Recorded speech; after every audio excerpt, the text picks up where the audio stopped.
Magandang araw. Ako po si Mark Lester Lirag at ito po ang aking daily devotion. Bakit maraming tao ay mukhang pera? Na tinalakay po ni Pastor Russell Ocampo sa 365 daily devotion.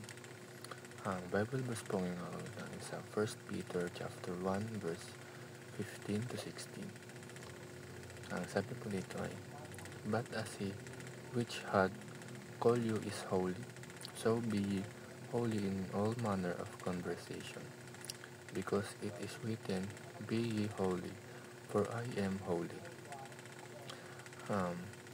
Ang first teaching ngayong araw is God commands us to worship Him so that we may become like Him. Ang tunay na pagsamba sa Diyos is hindi ito yung laging tuwing linggo or tuwing pag may problema tayo is magsasamba tayo sa Diyos or lalapit tayo sa Kanya. Ang totoong pagsamba sa Diyos is ay isang buhay na nakasentro sa Panginoon.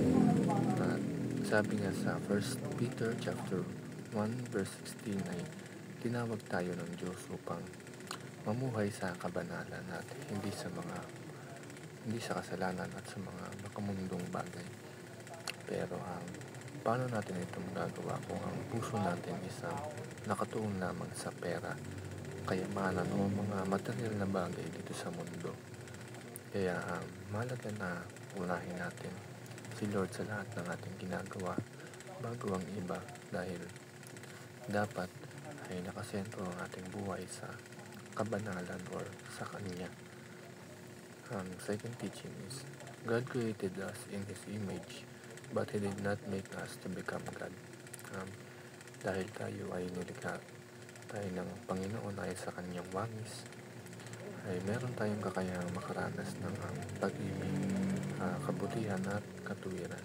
Pero hindi ibig sabihin nito na tayo ay Diyos o dapat ay ipantay natin yung ating sarili sa Panginoon.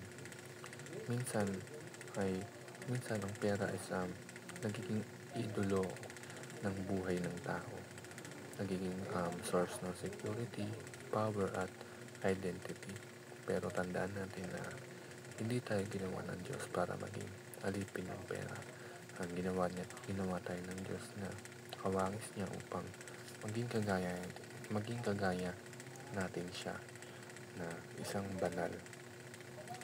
Ang last teaching is, God shares His attributes with us, giving us greater responsibility than all other creatures.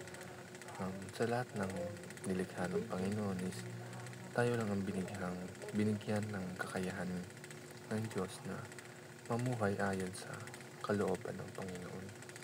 Pero kasama sa pagiging special natin sa mata ng Diyos ay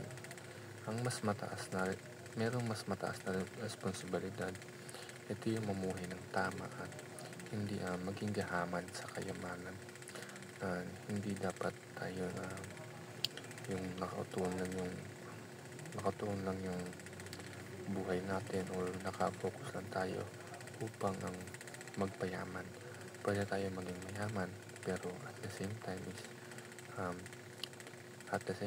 sumasamba tayo sa Panginoon at hindi lang tayo sumasamba sa Kanya upang maging magaan yung loob natin or may kailangan tayong hingin.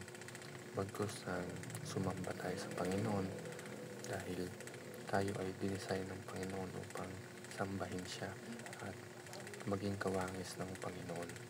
Yun naman po.